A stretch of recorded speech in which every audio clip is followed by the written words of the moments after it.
Hello, હું ચંદ્રિકા રાજપૂત શ્રી ગોપીનાથ કિચનમાં આપનું સ્વાગત કરું છું। આજે હું બનાવીશ થૂલી। આ એક વિસરાયેલી વાનગી છે। પહેલાંના જમાનામાં સાંજના જમવામાં આ થૂલી ખવાતી। તો આ થૂલી કેવી રીતે બનાવતા એ હું તમને બતાવીશ।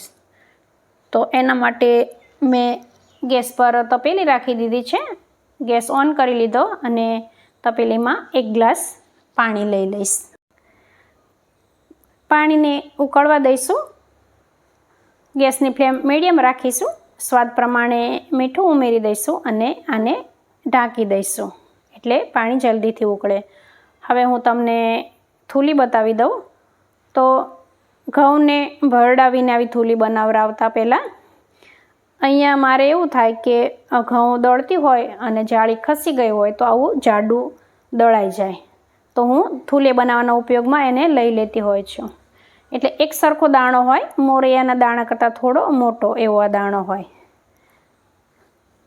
અહીંયા પાણી આપણું ઉકળી ગયું છે। હવે આમાં હું થૂલી ઓરી દઈશ।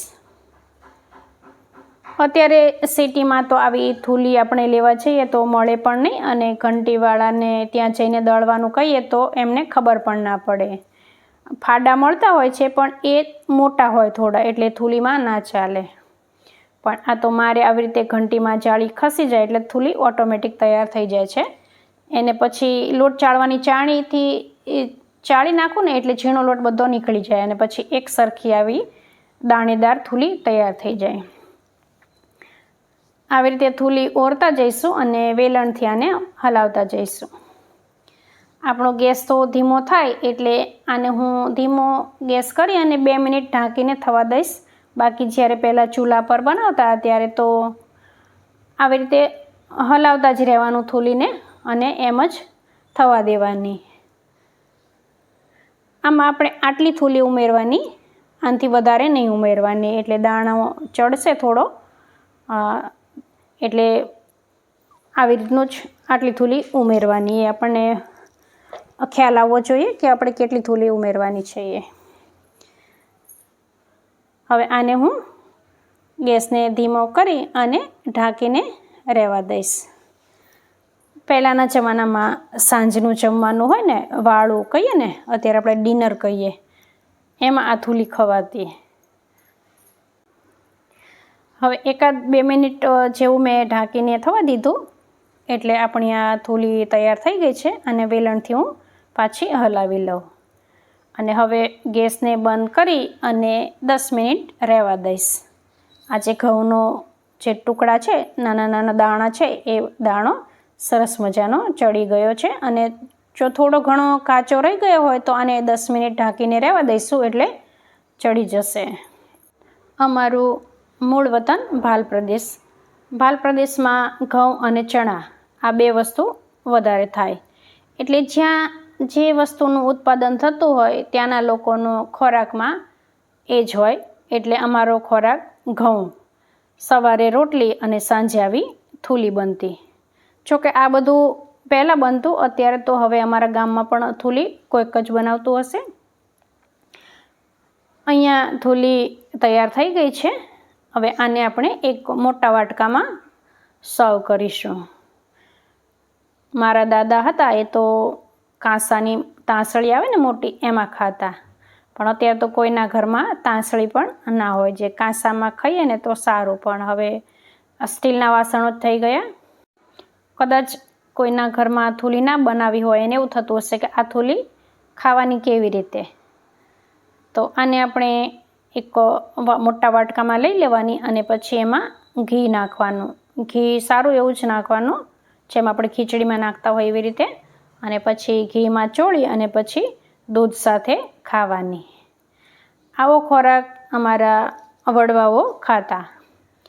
સાંજનું જમવાનું વાળું કહીએ ને, ડિનર આપણે કહીએ ને, એમાં આ જ ખાવાનું એમને, એટલે આ શરીર માટે પણ બહુ જ ફાયદાકારક છે, પણ અત્યારના લોકોને તો આવું ભાવે જ નહીં। કદાચ આ રેસીપી જોઈને જ એવું થાય કે આ કેવું લાગતું હશે અને આને દૂધ સાથે ખાવાનું તો કેવું લાગતું હશે, પણ આ મને તો ભાવે છે।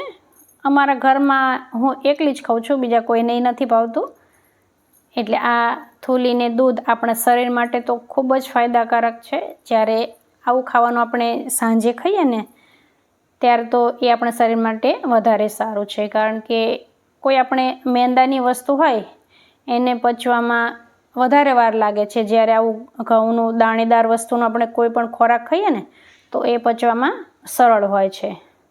તો આવું શુદ્ધ સાત્વિક ભોજન પહેલાંના જમાનામાં આપણા દાદાઓ જમતા. જ્યારે અત્યારે તો આપણે એકદમ ચટાકેદાર ખાવું છે, તીખું, તળેલું, મેંદાવાળું, જે રોગ જ નોતરે છે.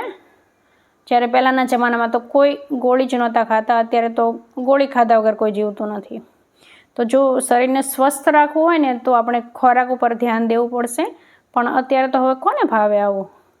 હવે આમાં હું દૂધ ઉમેરી દઈશ.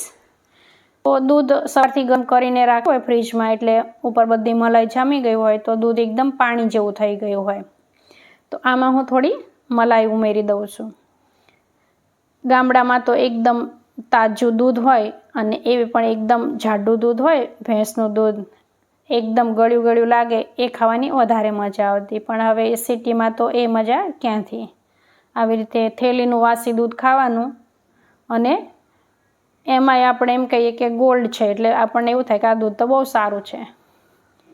એટલે હવે આવું બધું સમય બદલાઈ ગયો છે. તો આ રેસીપી મેં એટલા માટે જ શેર કરી છે કે આ કોક જુએ તો એને એવું થાય કે પહેલાંના જમાનામાં ખરેખર લોકો આવું ખાતા હશે. તો આ શરીર માટે તો બહુ જ ફાયદાકારક છે. આમાં કોઈ પણ મસાલા નથી, તેલ નથી, મરચું નથી. તો આ શરીર માટે કેટલું બધું ફાયદાકારક છે એ તો બધાને ખબર પડે છે. એટલે જો તમને મારી આ રેસીપી ગમી હોય ને તો એક લાઈક જરૂરથી કરજો.